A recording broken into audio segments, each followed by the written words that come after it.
Bienvenidos y bienvenidas a su programa Monseñor Romero y la misión del Evangelio.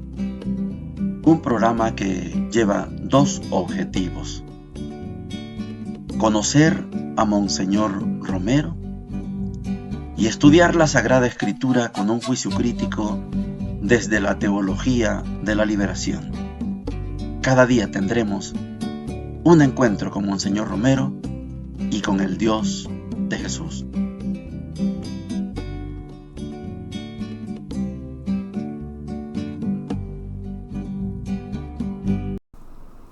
Hola, ¿qué tal?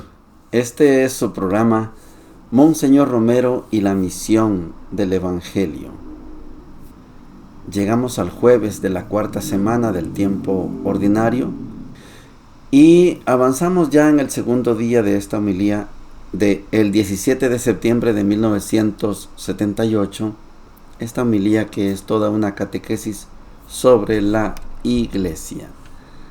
Hoy vamos a escuchar a Monseñor precisamente extrayendo por lo menos dos notas características de la Iglesia. La Iglesia no es un cadáver, la Iglesia no es un museo, la Iglesia es algo vivo, es viva. Eso es nuestra Iglesia. Oigamos a Monseñor. Para comprender mejor, o mejor dicho, para enmarcar este pensamiento tan actual, para que nosotros, que somos la comunidad cristiana de 1978, la misma comunidad que Cristo creó hace 20 siglos y que va pasando por la historia entre conflictos y realidades de este mundo, yo quisiera, hermanos, como de costumbre, y no por una manía de salirme del Evangelio, sino para encuadrarlo en la realidad, que tuviéramos en cuenta dos notas de nuestra semana actual. La Iglesia misma, hechos vivenciales de nuestra Iglesia, de nuestras comunidades en la arquidiócesis o en la Iglesia universal.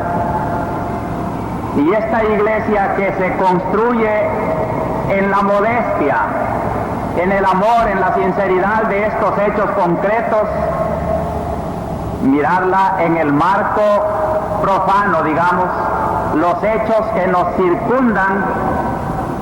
Así ha sido siempre la Iglesia. Ella es fermento en la masa. Su preocupación tiene que ser mantenerse como fermento y fermentar la masa. Ella ha sido puesta por Cristo como luz para iluminar las tinieblas del mundo. Por eso sus dos grandes cuidados deben ser eso: mantenerse como luz brillante y luego irradiar hacia las tinieblas. Una iglesia no puede consistir únicamente en cuidarse a sí misma, como aquellos que viven preocupados únicamente de su salud y nunca tienen tiempo para hacer nada porque están cuidando su salud. La Iglesia cuida su salud, pero no con egoísmo, sino para estar fuerte, sana y servir. La Iglesia tiene por objeto servir. Como mi Padre me envió al mundo, así yo os envío al mundo. Ir por todos los pueblos, a servirlo en sus problemas, a iluminarlo en sus dificultades, a fortalecerlo en sus debilidades, ayudarle a resolver con la luz del Evangelio sus problemas. Y así tenemos, hermanos, que nuestra Iglesia en esta semana, construyéndose a sí misma, no digo que estos son los únicos rasgos, yo no hago más que sacar de la rica espiritualidad de nuestra Iglesia unas cuantas demostraciones sencillas que nos dan una idea de que esta iglesia no es un cadáver, no es un museo, sino que es vida, que está caminando por el mundo. Así puedo informarles que esta semana se reunieron en Costa Rica los obispos presidentes de conferencias episcopales de todo Centroamérica. Todavía no tengo noticias del resultado de esa reunión, pero sin duda que se preocuparon con el arzobispo de Managua del grave problema de Nicaragua, para enfocarlo desde la competencia jerárquica. Ellos no van a tratar asuntos políticos ni diplomáticos, van a tratar la iluminación pastoral de la fe sobre ese acontecimiento, porque allí tiene que ser la iglesia fermento y luz de Nicaragua. En esta semana también hemos celebrado en Santiago de María, y la próxima lo celebrarán en San Esteban Catarina, el 25 aniversario sacerdotal de Monseñor Arturo Rivera Damas, obispo de Santiago de María. Ayer tuve la dicha de compartir con aquella comunidad diocesana el cariño, la oración, la gratitud para con su pastor. Al proclamar la palabra, di el mensaje sacerdotal diciendo que si la iglesia vive y predica hoy en el mundo la misma doctrina de Cristo y se puede decir fiel seguidora de Cristo, es gracias al sacerdocio. Que el sacerdocio inventado por Cristo es como el enlace entre la persona de Cristo resucitado y viviente en la iglesia y la iglesia concreta que predica sobre las necesidades de los pueblos. Y que gracias al sacerdocio esa doctrina eterna se hace luz concreta en cada circunstancia, y el sacerdote es como la credencial de que Cristo está presente en la comunidad iglesia. La iglesia no es un cadáver. La iglesia no es un museo. La iglesia es algo vivo. Y al ver las dos características que les mencionaba, recuerde que estamos pendientes de tener el libro del doctor Álvaro Artiga. Seguramente va a referirse a estas notas el doctor. Sucede que la iglesia está llamada a ser luz, y no cualquier luz. Luz brillante. Yo quiero que notemos esa nota de Monseñor, cómo mira él a la iglesia. La iglesia es una luz brillante. Es que puede ser una lucecita, es que puede ser un tizón, puede ser un fosforito. No, una luz brillante, una luz inmensa. Pero no solo para, ¡ay, qué bonita la luz de la iglesia! No. La iglesia es luz brillante para iluminar la realidad, para iluminar la corrupción, para iluminar la podredumbre, para iluminar las cloacas, el estiércol. La iglesia no es una lucecita, es una luz brillante. La iglesia no es para quedarse encerrada en sí misma. No, eso sería caricatura de iglesia. La iglesia no está viendo solo hacia adentro.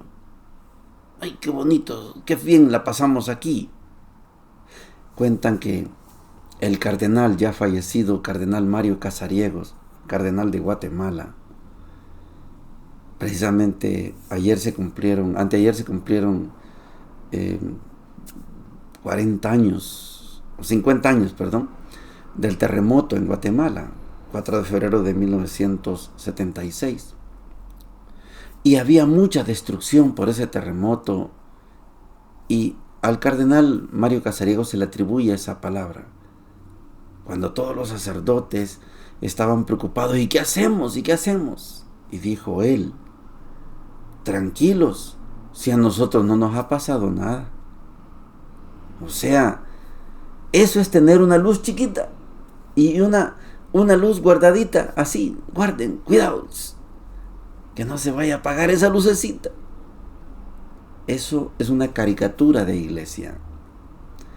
La iglesia es una luz brillante para iluminar, porque este es el servicio que Dios quiere de su iglesia, que sea una gran luz y que ilumine, que irradie, que alumbre todo lo que necesita ser visto.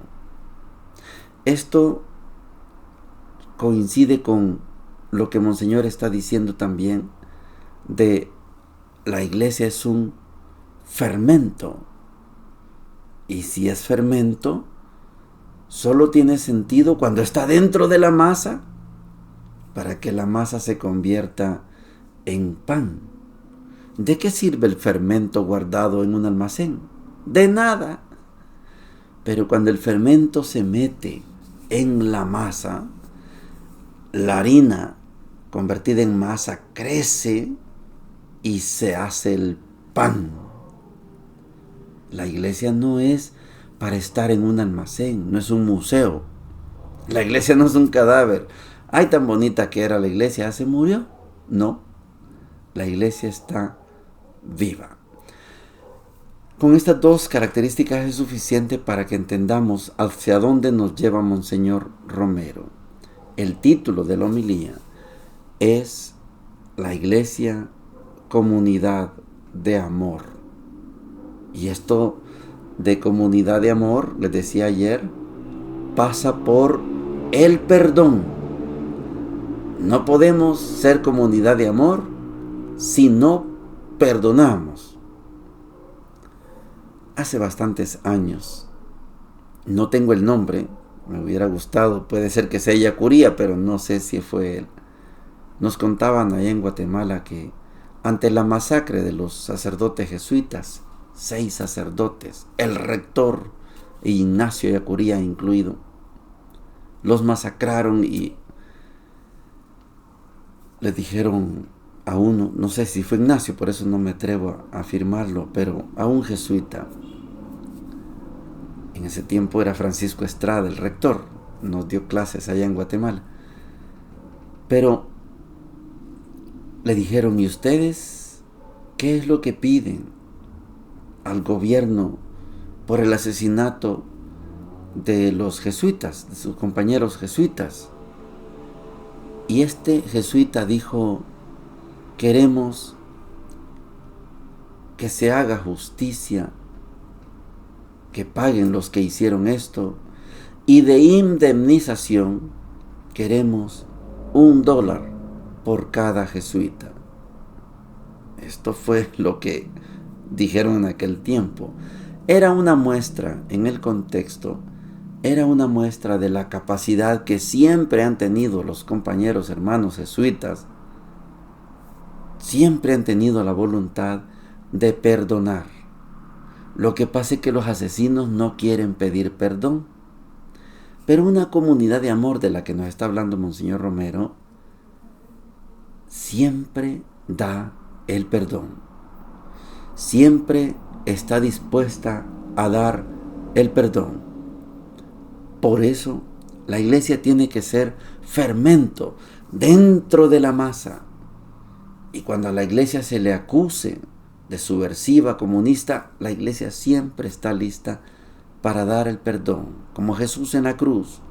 Perdónalos, porque no saben lo que hacen. Son ignorantes, dice Monseñor Romero. Por eso la iglesia tiene que ser una gran luz, porque mientras más oscuridad, más grande es la luz que se necesita. La iglesia no es un fosforito, no es una veladora chiquita, no, una gran luz. Y si algo hace grande a la iglesia, es su capacidad de perdón. ¿Cuántas calumnias recibe la iglesia? y la iglesia siempre perdona. Es bonito estudiar así a Monseñor Romero. Vamos a las lecturas. Dejamos el libro de Samuel, tanto el primero como el segundo, ya lo terminamos.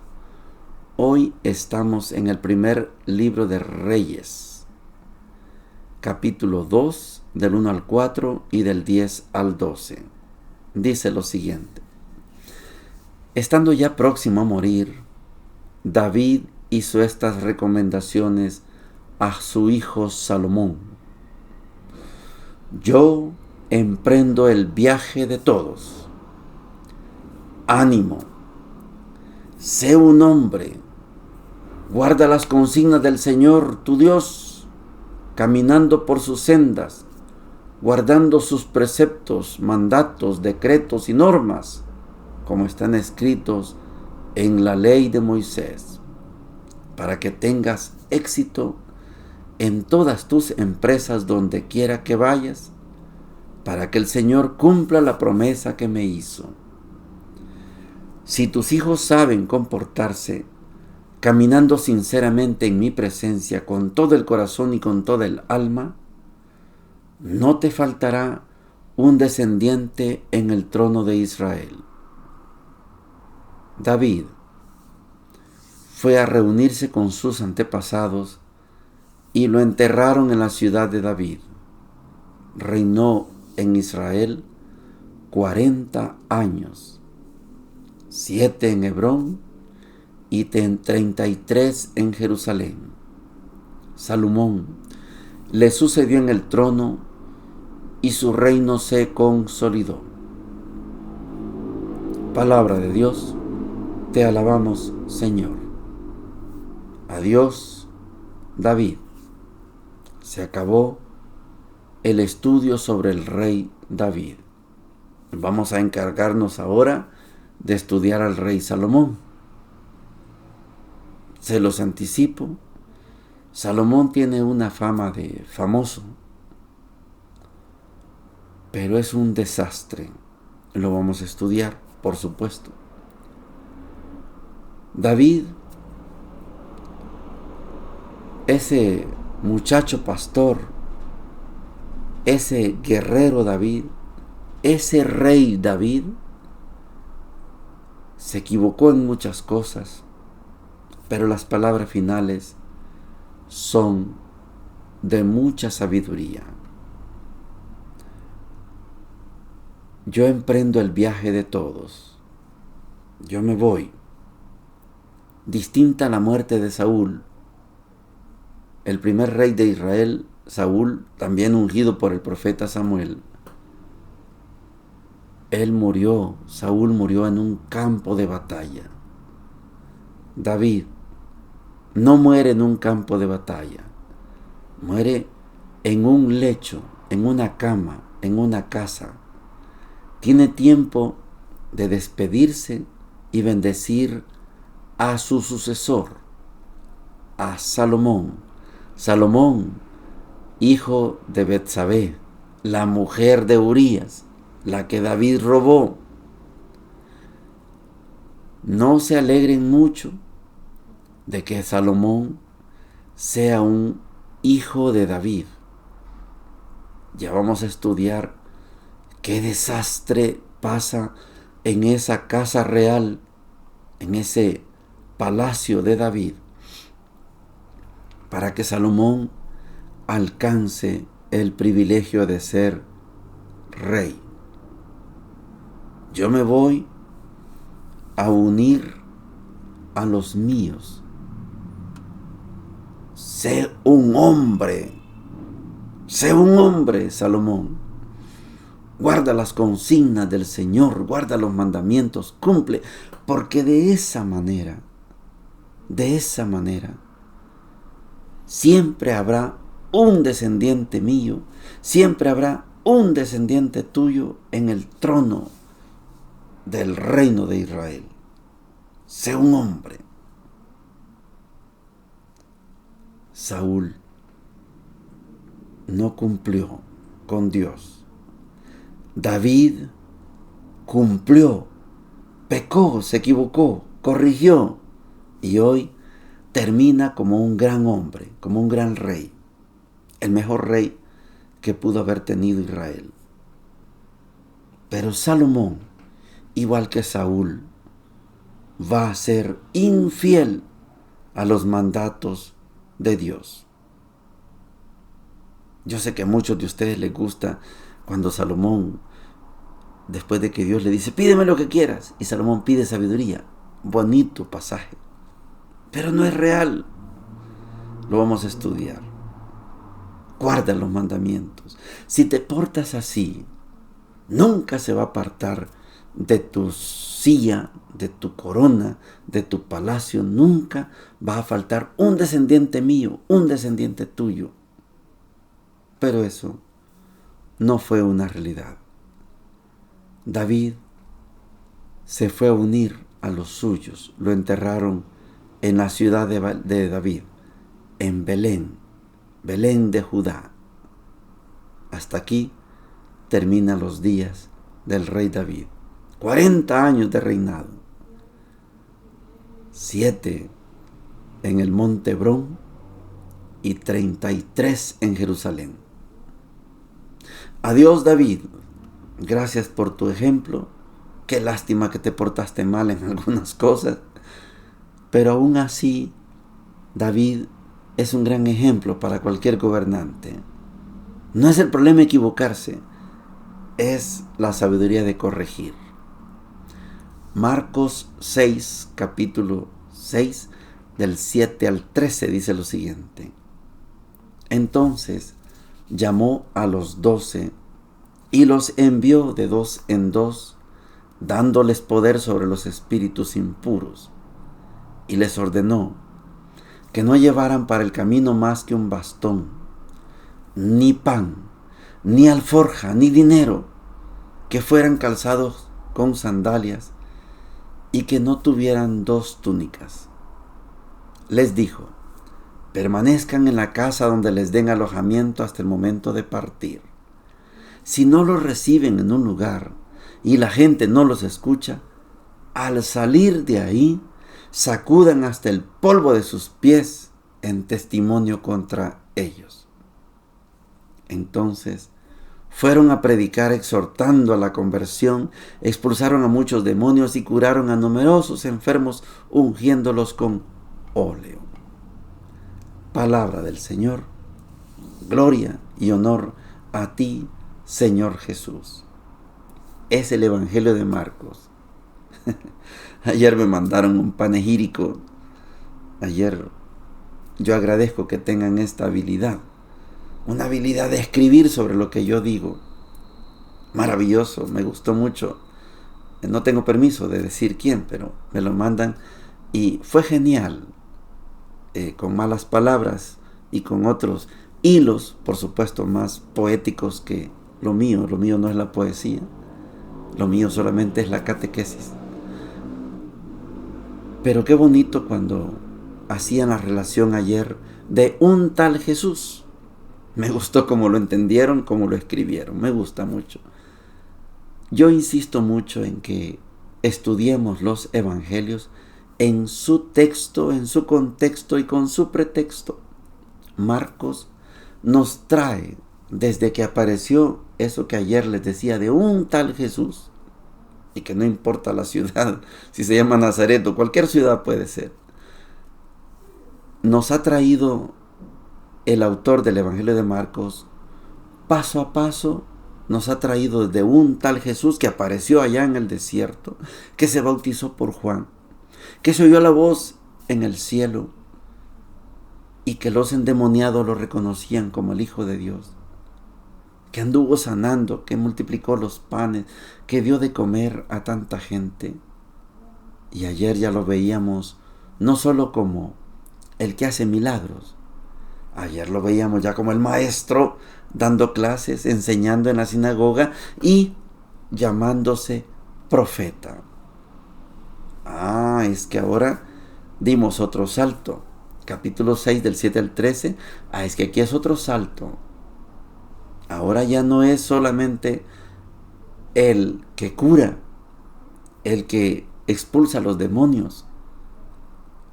Ahora no solo es el profeta, ahora es el rabí, ahora es el Mesías, el que envía. Llamó a los 12 y los envió de 2 en 2. Es que ya no es solamente el curandero, el que expulsa los demonios, el exorcista. No, tampoco solamente el que enseña en la sinagoga. No, tampoco es solo el profeta. Es grande ser profeta. Pero ahora Él envía. Cuando yo le hago crítica a San Pablo, es porque Pablo no fue enviado por Jesús, al menos físicamente, como estos 12. Llamó a los 12 y los envió de 2 en 2. Jesús ya es el que envía, ya es el Mesías, el que esperaba a Israel. Envía de 2 en 2. ¿Y qué van a hacer esos de 2 en 2? Les ordenó que no llevaran para el camino más que un bastón, ni pan, ni alforja, ni dinero, que fueran calzados con sandalias y que no tuvieran 2 túnicas. Vida sencilla. Y les dijo: permanezcan en la casa donde les den alojamiento hasta el momento de partir. Y si no los reciben, sacúdanse hasta el polvo, porque no son dignos de la visita de ustedes. Si los reciben, quédense en esa casa. Si no los reciben, sacúdense el polvo. No son dignos de lo que ustedes van a hacer. Y fueron los 12. ¿Y qué fueron a hacer? A predicar, a llamar a la conversión, expulsaron a muchos demonios y curaron a numerosos enfermos ungiéndolos con aceite. Pero estos 12 no han caído de rodillas como los endemoniados. ¿Qué quieres de nosotros, hijo de David? ¿Qué quieres de nosotros, hijo del Altísimo? ¿Qué quieres de nosotros? Sabemos que tú eres el bendito de Dios. Los 12 no han caído de rodillas. Y Marcos tiene una suspicacia, una picardía para presentar a los 12 como unos ignorantes, como unos necios testarudos. No entienden. Están comiendo, bebiendo, compartiendo con Jesús y no se dan cuenta que Jesús es el Mesías, que Jesús es el Hijo de Dios. Ahorita son enviados. Y claro que hacen lo que hacía Jesús, pero la cabeza no les da para entender que ellos son los nuevos Jesuses. Esto en la realidad, usted y yo nos parecemos a esos 12 apóstoles, porque no aceptamos ser los nuevos Jesuses. En teología esto se le llama el alter Christus, el otro Cristo. Bautizado yo, bautizada usted, somos otro Cristo, otro Jesús, pero no lo creemos y no lo vivimos. La llamada es a ser otro Jesús. Los 12 fueron enviados y están haciendo perfectamente lo que hizo Jesús, pero ellos no se dan cuenta que están llamados a ser otro Jesús. No se dan cuenta. Entonces, así no se libera un pueblo. Pero cuando el pueblo tiene representantes de iglesia que saben ser otros Cristos, la liberación ha llegado. En Marcos, Jesús tiene toda la paciencia del mundo para orientar a los 12, instruirlos, enviarlos, esperarlos cuando regresen, animarlos. Y el Evangelio de Marcos está escrito para paganos. Y por eso los paganos al leer ese texto dicen: nosotros sí creemos que Jesús es el Hijo de Dios. Esos 12 no, esos quedaron locos, no entendían, quedaron necios, torpes, tontos. Nosotros sí. Este es el éxito del Evangelio de Marcos. Logra el objetivo Marcos al demostrarle a los paganos que Jesús es el Hijo del Dios Altísimo. Y el pagano abraza la fe cristiana, deja la vida pagana y se hace cristiano leyendo el Evangelio de Marcos. Este es el gran éxito. La iglesia, en la historia de la iglesia, cometió un gran error con Marcos, porque por muchos, no solo años, por muchos siglos, no se leía a Marcos. Se le daba atención a Mateo, Lucas y Juan, y a Marcos lo dejaban a un lado. Dicen que Marcos era un desordenado. Monseñor Romero, cuando lee y comenta a Marcos, dice: no, nada que desordenado. Lo que pasa es que Marcos tiene una intencionalidad que no es la de los otros 3 evangelios. Este evangelio está pensado para que lo lean paganos, cualquier pagano. Aquí no es obligación cumplir la ley de Moisés. Aquí no es necesario saber si Jesús es hijo de María, si nació virgen de una virgen. No, eso no.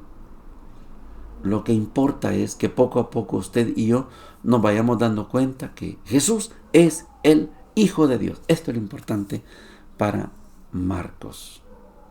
Terminamos con David y ahora nos vamos a concentrar en Salomón, y al entender a Salomón vamos a comprender por qué es tan importante hoy ser iglesia, de cualquiera, hágase de cualquiera, quédese ahí donde está, de cualquier iglesia. Pero cuando uno estudia a Salomón, y muchos hermanos de las iglesias evangélicas se quedan con Salomón, al estudiar a Salomón decimos: voy a usar la palabra, cualquier papa, cualquier obispo, cualquier sacerdote, cualquier laico es mejor que Salomón. Pero esto no me lo crean porque yo se los digo. Lo vamos a estudiar en los próximos días. Bendiciones para todos y para todas. Hemos presentado Monseñor Romero y la misión del Evangelio. Hasta la próxima.